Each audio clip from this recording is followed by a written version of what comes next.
It requires wisdom to understand wisdom. The music is nothing if the audience is deaf. The final test of a leader is that he leaves behind him in other men the conviction and the will to carry on. When all men think alike, no one thinks very much. When distant and unfamiliar and complex things are communicated to great masses of people, the truth suffers a considerable and often a radical distortion. The complex is made over into the simple, the hypothetical into the dogmatic, and the relative into an absolute. A man has honor if he holds himself to an ideal of conduct, though it is inconvenient, unprofitable, or dangerous to do so. The genius of a good leader is to leave behind him a situation which common sense, without the grace of genius, can deal with successfully. Where all men think alike, no one thinks very much. We are all captives of the picture in our head, our belief that the world we have experienced is the world that really exists. Private property was the original source of freedom. It still is its main ballpark. Ideals are an imaginative understanding of that which is desirable in that which is possible. In government offices, which are sensitive to the vehemence and passion of mass sentiment, public men have no sure tenure. They are in effect perpetual office seekers, always on trial for their political lives, always required to court their restless constituents. The great social adventure of America is no longer the conquest of the wilderness, but the absorption of 50 different peoples. The opposition is indispensable. A good statesman, like any other sensible human being, always learns more from his opposition than from his fervent supporters. The private citizen, beset by partisan appeals for the loan of his public opinion, will soon see, perhaps, that these appeals are not a compliment to his intelligence, but an imposition on his good nature and an insult to his sense of evidence. Unless the reformer can invent something which substitutes attractive virtues for attractive vices, he will fail. There is no arguing with the pretenders to a divine knowledge and to a divine mission. They are possessed with the sin of pride, they have yielded to the perennial temptation.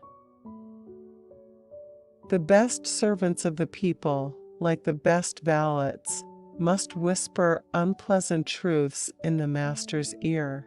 It is the court fool, not the foolish courtier, whom the king can least afford to lose. We are quite rich enough to defend ourselves, whatever the cost. We must now learn that we are quite rich enough to educate ourselves as we need to be educated. No amount of charters, direct primaries, or short ballots will make a democracy out of an illiterate people. Men who are orthodox when they are young are in danger of being middle-aged all their lives. Only the consciousness of a purpose that is mightier than any man and worthy of all men can fortify and inspirit and compose the souls of men.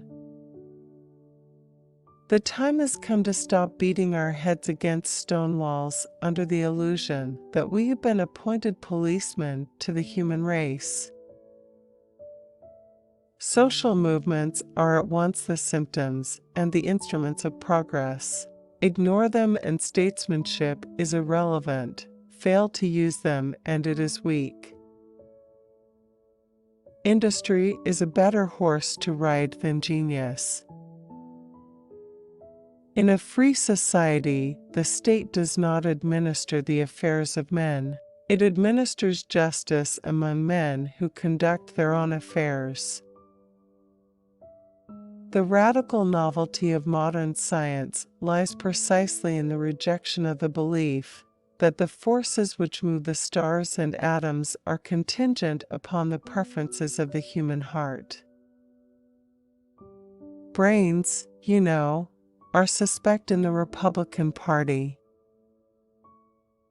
Once you touch the biographies of human beings, the notion that political beliefs are logically determined collapses like a pricked balloon. There is nothing so good for the human soul as the discovery that there are ancient and flourishing civilized societies, which have somehow managed to exist for many centuries and are still in being, though they have had no help from the traveler in solving their problems. Most men, after a little freedom, have preferred authority with the consoling assurances and the economy of effort it brings. He is honor if he holds himself to an ideal of conduct, though it is inconvenient, unprofitable, or dangerous to do so. Many a time I have wanted to stop talking and find out what I really believed. Our conscience is not the vessel of eternal verities. It grows with our social life, and a new social condition means a radical change in conscience. The first principle of a civilized state is that the power is legitimate only when it is under contract. It is perfectly true that that government is best which governs least. It is equally true that that government is best which provides most. When men can no longer be theists, they must, if they are civilized, become humanists. Ages when custom is unsettled are necessarily ages of prophecy. The moralist cannot teach what is revealed. He must reveal what can be taught. He has to seek insight rather than to preach. People that are orthodox when they are young are in danger of being middle-aged all their lives. A long life in journalism convinced me many presidents ago that there should be a large airspace between a journalist and the head of a state. The simple opposition between the people and big business has disappeared because the people themselves have become so deeply involved in big business.